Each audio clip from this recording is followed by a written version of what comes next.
And welcome to Instant Biology by doctor Neelabh.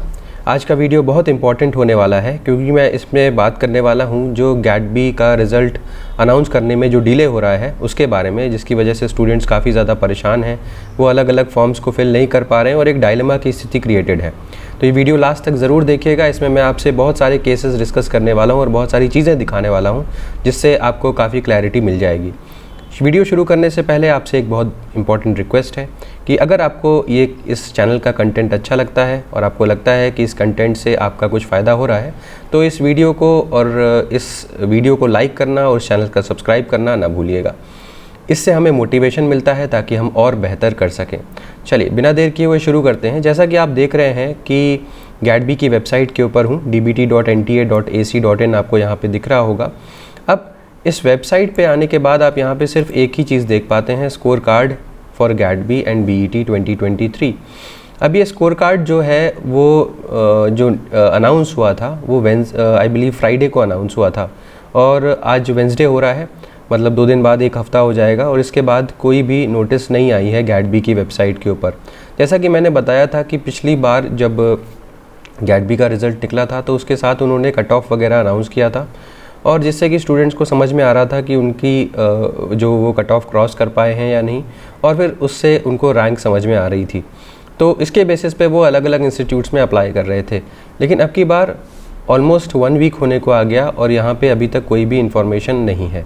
अब जैसे कि मैं आपको कुछ और इंस्टीट्यूट्स के बारे में बताता हूँ, मेरे पास कई सारे स्टूडेंट्स का मैसेज आ रहा है जिसमें वो पूछ रहे हैं कि सर इस इंस्टीट्यूट का फॉर्म निकला हुआ है, इस इंस्टीट्यूट में अप्लाई करना चाहता हूँ, बट गेट बी का रिज़ल्ट नहीं आने की वजह से मैं डायलेमा में हूँ, समझ नहीं पा रहा कि अप्लाई करूँ कि ना करूँ। ठीक, जैसे कि अगर मैं एक एग्जांपल के फॉर्म में बताऊँ, जैसे साउथ एशियन यूनिवर्सिटी के बारे में आपने सुना हुआ होगा, ठीक है। तो ये सार्क नेशंस के थ्रू बनाई गई यूनिवर्सिटी है।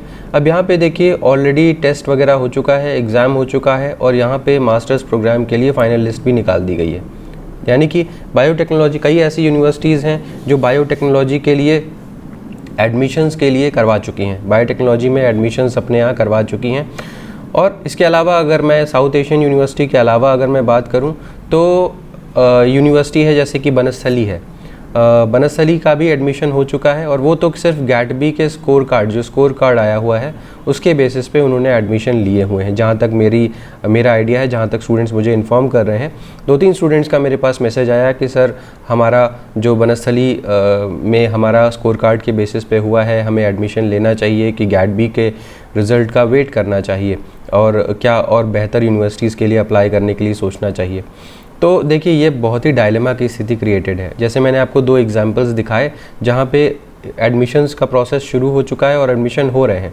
कुछ यूनिवर्सिटीज़ आपको पता होगा और आगे भी मे बी ऐसा होगा कि वो सिर्फ स्कोर कार्ड के बेसिस पे ले लेंगे, यानी कि इतना स्कोर अगर है आपका इतने से उतना तो आप वहाँ पे अप्लाई कर सकते हैं, डिपेंडिंग अपॉन कि यूनिवर्सिटी का प्रॉस्पेक्टस में या यूनिवर्सिटी क्या नोटिस निकालती है। अब अगर मैं कुछ और चीज़ें दिखाऊँ आपको, जैसे कि अगर मैं IIIT दिल्ली की वेबसाइट के ऊपर जाऊँ, यहाँ पे एमटेक इन बायोइन्फॉर्मेटिक्स या एमटेक इन कंप्यूटेशनल बायोलॉजी की सीट्स गेट बी के थ्रू फिल होती हैं। तो यहाँ पे देखिए MTech CB admissions 2023 DBT seats. अब आप यहाँ पे देखिए गेट बी के बारे में यहाँ पे लिखा हुआ है, अबाउट गेट बी वगैरह लिखा हुआ है, लेकिन यहाँ पे देखिए last date for registration is to be announced, मतलब अभी इसकी लास्ट डेट अनाउंस नहीं हुई है। इसकी वजह साफ़ है क्योंकि गेट बी ने अभी पूरी इन्फॉर्मेशन दी नहीं है, ठीक है। मतलब the last date for registration is to be announced और जैसे ही आप यहाँ पे देखिए लिखा हुआ है कि candidates with qualifying GAT B mark have to apply online to IIIT Delhi. अब ये कैसे पता चले जाएगा कि क्वालिफाइंग गेट बी मार्क क्या है, अभी तक तो बताया नहीं कुछ भी ऐसा। तो जैसे ही आप यहाँ पे क्लिक करते हैं अप्लाई हेयर पे, तो देखिए एक नया पोर्टल खुल के आ जाएगा और यहाँ पे लिखा हुआ है कि is no longer accepting responses, यानी कि ये अभी तक ये क्या है, ये क्लोज्ड है, यानी कि ये अभी ओपन नहीं हुआ है, ठीक है। तो कहने का मतलब ये है कि 2023 के लिए अगर हम बात करें तो गेट बी के एडमिशन्स यहाँ पे देखिए IIIT दिल्ली की अगर मैं बात करूँ तो इन्होंने अभी तक लास्ट डेट ऑफ रजिस्ट्रेशन यहाँ पे अनाउंस नहीं किया। और दूसरी चीज़ देखिए इंपॉर्टेंट डेडलाइंस भी यहाँ पे अनाउंस नहीं है, विल बी अपडेटेड सून, बस बाकी सब लिखा हुआ है एलिजिबिलिटी क्राइटेरिया के बारे में। एक और बहुत प्रीमियर इंस्टीट्यूट है जो अपने एडमिशन्स को गैडबी के थ्रू लेता है और वो है ICT मुंबई। इसकी वेबसाइट पे भी चलिए और देखते हैं क्या कोई नोटिस यहाँ पे दिया हुआ है ICT मुंबई में। अब यहाँ पे देखिए, यहाँ पे मैं इसके ऊपर ऑलरेडी एक वीडियो बना भी चुका था कि बहुत सारे एमटेक के एडमिशन्स यहाँ पे एंट्रेंस टेस्ट के थ्रू होते हैं, यानी कि गैडबी के थ्रू नहीं होते। जैसे कि एमटेक इन ग्रीन टेक्नोलॉजी, अगर बायोटेक से रिलेटेड सब्जेक्ट्स की बात करूँ तो एमटेक इन ग्रीन टेक्नोलॉजी यहाँ पे आप भर सकते थे। इसके अलावा पेट्रोकेमिकल, केमिकल इंजीनियरिंग, यहाँ पे उसका एंट्रेंस टेस्ट का सिलेबस रिवाइज हुआ है, उसकी इन्फॉर्मेशन दी हुई है। अब ये देखिए ऊपर स्क्रॉल करता हुआ चला जाएगा, लेकिन आपको यहाँ पर कहीं पर भी एमटेक एडमिशन्स, गैडबी के एमटेक एडमिशन्स के बारे में यहाँ पे नहीं मिलेगा। याद करिए, मैं इसके ऊपर क्लिक करके एक बार आपको ऑलरेडी एक वीडियो बना करके दिखा चुका हूँ। उस वीडियो में मैंने बात किया था कि कौन कौन से फॉर्म्स या कौन कौन से सब्जेक्ट्स के लिए एंट्रेंस एग्जामिनेशन होने वाला है। उस नोटिस के अंदर भी लास्ट में लिखा हुआ था कि जो गैडबी के through MTech in bio process engineering और एमटेक इन फूड टेक्नोलॉजी की सीट्स भरेंगी, उसके बारे में अभी भी कोई भी इंफॉर्मेशन नहीं आई। वो इंफॉर्मेशन आगे अनाउंस होगी। तो ये देख पा रहे हैं कि ऐसा देखिए कुछ भी यहाँ पे अभी भी कुछ भी अनाउंसमेंट इस तरीके का नहीं है। अगर मैं मकआउट की वेबसाइट के ऊपर जाऊँ तो यहाँ पर भी ऐसा कुछ भी अनाउंसमेंट मुझे नज़र नहीं आ रहा है। ठीक है, तो अब क्या कर सकते हैं इसके लिए, इस स्थिति में क्या किया जा सकता है?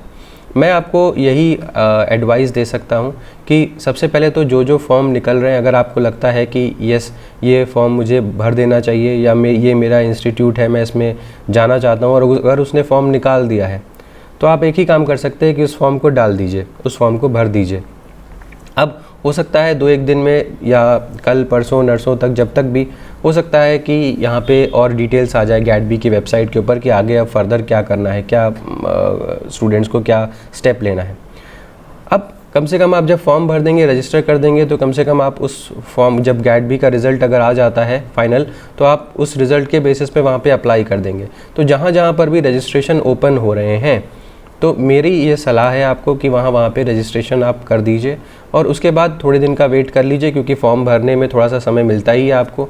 उसके बाद वेट करने के बाद आप उसको, अगर आ जाता है तब तक तो आप फिल कर दीजिएगा। अदरवाइज़ दूसरा काम क्या कर सकते हैं कि आप NTA के ऑफिशियल से कांटेक्ट कर सकते हैं। मैंने खुद भी NTA की वेबसाइट के ऊपर NTA को एक मेल डाला हुआ है, बट उसका कोई रिप्लाई अभी तक मुझे आया नहीं है कि स्कोर कार्ड या कट ऑफ मार्क्स कब तक आएंगे। इसका कोई भी जानकारी अभी तक मुझे मेल के थ्रू नहीं मिल पाई है, इसीलिए मैं आपके साथ इस वीडियो में शेयर नहीं कर पा रहा।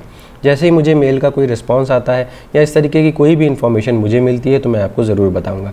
लेकिन तब तक के लिए जो भी फॉर्म्स निकल के आ रहे हैं, अगर आप चाहें तो आप उनको मेरे हिसाब से आपको भर देना चाहिए। अदरवाइज़ फॉर्म नहीं भर पाएंगे तो नुकसान होगा। जैसे कि 2 इंस्टीट्यूट्स में एडमिशन हो चुके हैं और कुछ भी नहीं पता है। और बहरहाल साथ साथ में आप NTA को कांटेक्ट करने की कोशिश करिए और उनसे पता लगाइए कि आगे का स्टेप क्या है। कायदे से उन्हें कट ऑफ मार्क्स साथ में ही निकाल देने चाहिए थे ताकि रैंक समझ में आ जाए स्टूडेंट्स को, बट ऐसा क्योंकि नहीं हुआ है तो अब ये एक डायलेमा की स्थिति है। उम्मीद है कि ये वीडियो आपको पसंद आया होगा और ये इन्फॉर्मेशन जो मैंने आपके साथ शेयर की वो आपके काम की होगी। अगर वीडियो पसंद आया है तो प्लीज़ इसे ज़रूर लाइक करिएगा और सब्सक्राइब किए बिना प्लीज़ मत जाइएगा चैनल को। तो thank you so much and have a good day.